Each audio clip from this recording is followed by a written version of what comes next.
Bem-vindos! Hoje, nosso mergulho é numa medicina ancestral da Amazônia, que nossa, muito mais do que parece. Muito mais. Não é só uma mistura de plantas, sabe? As fontes descrevem como uma tecnologia espiritual e farmacológica super complexa, Exato. usada por povos como os Yawanawá, os Unicuim. Nosso foco hoje é o rapé Tsuno. A missão é entender o que torna essa medicina tão potente. Vamos explorar a botânica, a ciência por trás do efeito quase que instantâneo e, claro, o significado cultural dela. Exato.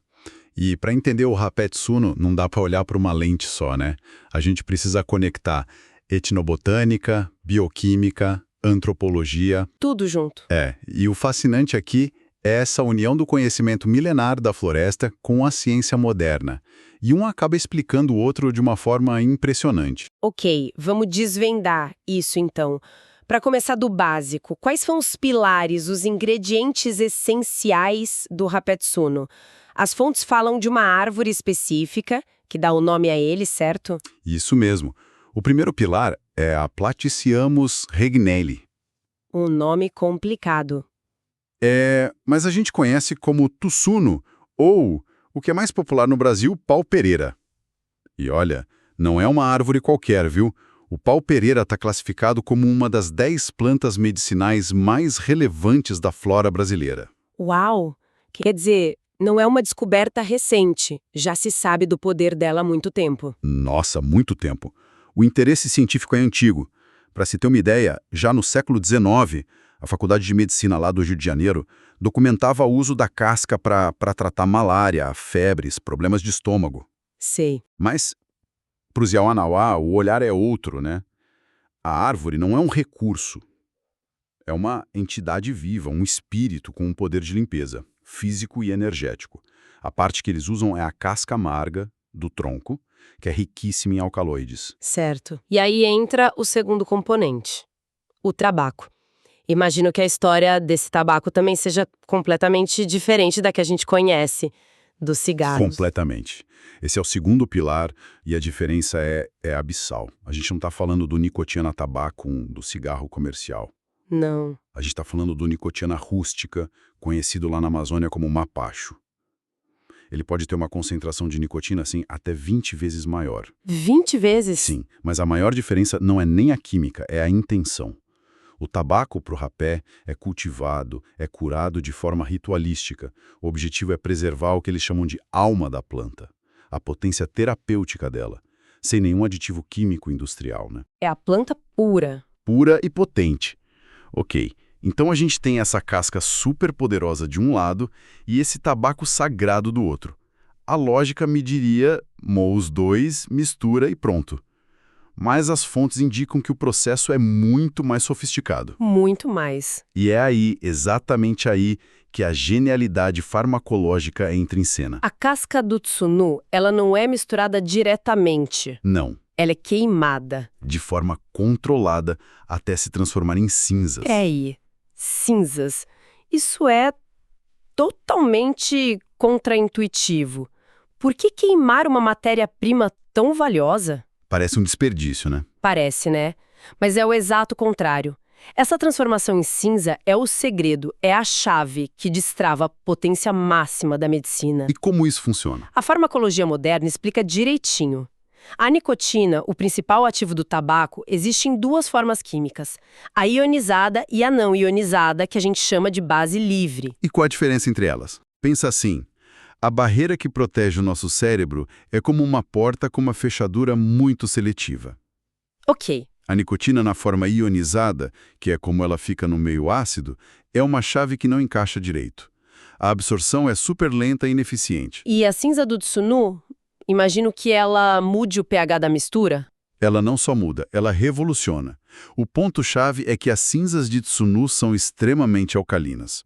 Os dados das fontes são de cair o queixo. Sério. Me fala desses dados. Enquanto a água pura tem um pH neutro, de 7, um rapé artesanal da floresta pode ter um pH entre 9,75 e 10,2.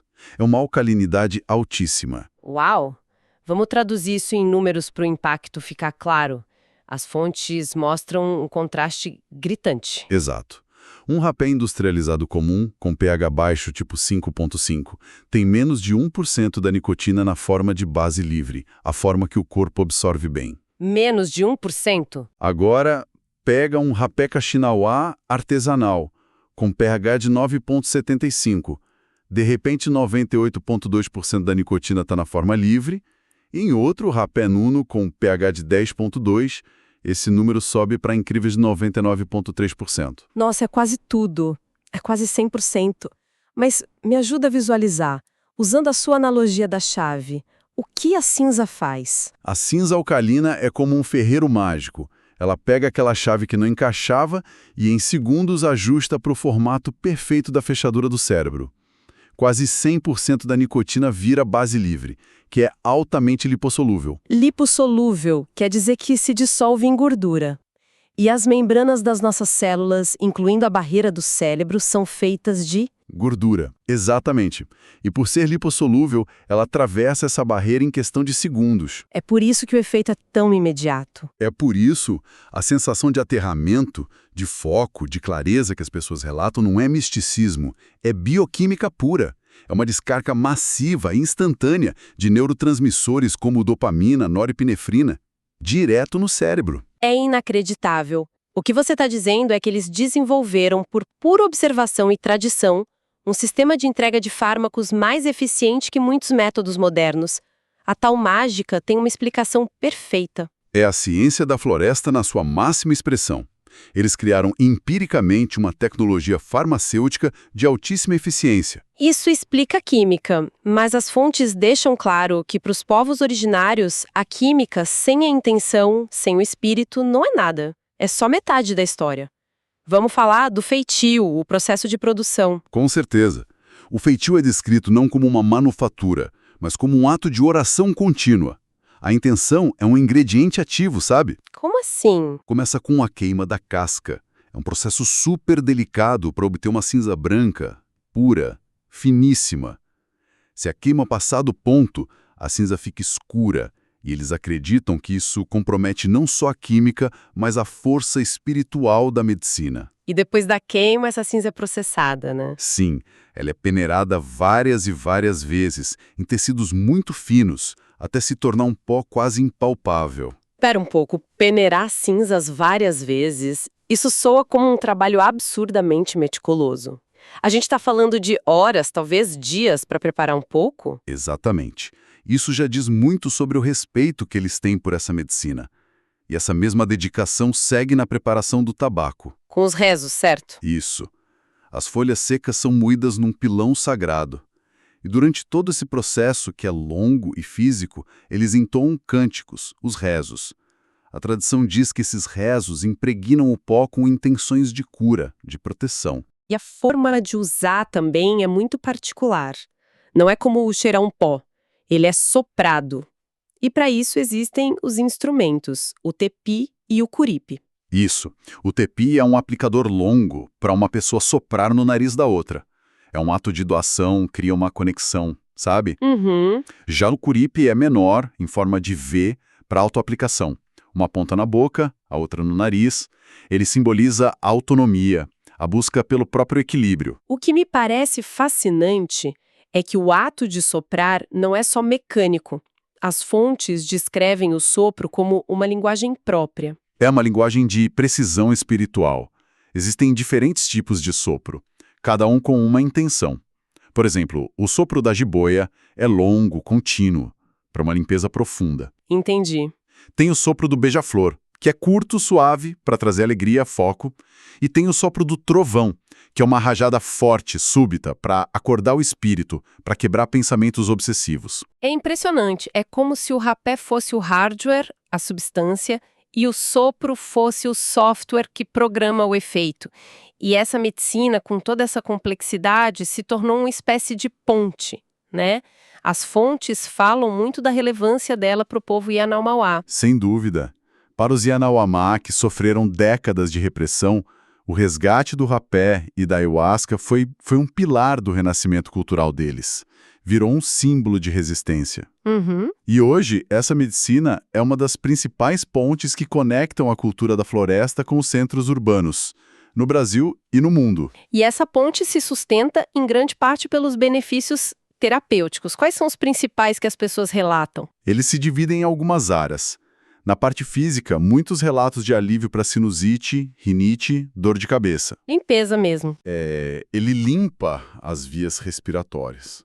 No campo mental e emocional, apontam para redução de estresse, ansiedade, auxílio em estados depressivos e uma melhora notável na concentração. E claro, a sinergia com a ayahuasca é fundamental. Ele aterra a pessoa durante a experiência. Ok, parece ter muitos benefícios, mas é uma substância psicoativa potentíssima. A gente precisa falar sobre segurança. Fundamental. As fontes são unânimes. Não é uma medicina poderosa. Não é um produto recreativo. O contexto, a intenção, a dosagem, muda tudo. E existem contraindicações claras. Quais são? O uso é desaconselhado para menores de 18 anos, gestantes, lactantes e pessoas com problemas cardíacos graves ou respiratórios sérios. A nicotina causa um aumento súbito na frequência cardíaca, né? Então, para ficar claro, não é algo para experimentar de forma leviana. E os efeitos colaterais imediatos? Tontura, náusea... Sim, tontura forte, náusea, vômito. São relativamente comuns, especialmente para iniciantes. Dentro da tradição, isso é visto como purgação, como limpeza. Mas, para alguém despreparado, pode ser uma experiência bem intensa. Essa popularidade toda nos leva a uma discussão muito atual, que é da comercialização global. Quais são as questões éticas que isso levanta? Levanta duas questões principais e muito sérias. A primeira é a sustentabilidade. A demanda crescente coloca pressão sobre as árvores de Sunu. Claro. E a segunda é a apropriação cultural. O conhecimento sobre as proporções, os rezos, o significado dos sopros. Tudo isso é patrimônio imaterial desses povos. O que significa que quem consome tem uma responsabilidade aí. Uma responsabilidade enorme. O ideal é sempre buscar adquirir o rapé de fontes que apoiem diretamente as comunidades, que garantam que o benefício financeiro retorne para os guardiões desse saber, sabe? Recapitulando nossa conversa, fica claro que o rapé Tsunu é uma ferramenta extremamente sofisticada. É uma fusão de botânica, farmacologia e uma espiritualidade muito prática. Uhum. A grande sacada científica, o segredo da força, é essa sinergia entre a cinza alcalina do tsunu e o tabaco. É isso que destrava o poder bioquímico. Exato. E o respeito pela origem, pelo feitio, pelo uso ritualístico. É o que garante que essa medicina mantenha sua força viva, como eles dizem. Quando a gente entende a ciência por trás, o respeito pelo conhecimento ancestral só aumenta. É a ciência da floresta nos oferecendo um caminho de volta ao equilíbrio. Isso nos deixa com uma reflexão final. Num mundo que busca o tempo todo por biohacking, por soluções rápidas para foco e bem-estar, o que a gente pode aprender de uma tradição onde a eficácia de uma substância é inseparável da intenção, do ritual e do respeito profundo à sua fonte? Como essa perspectiva muda a nossa compreensão do que realmente significa medicina?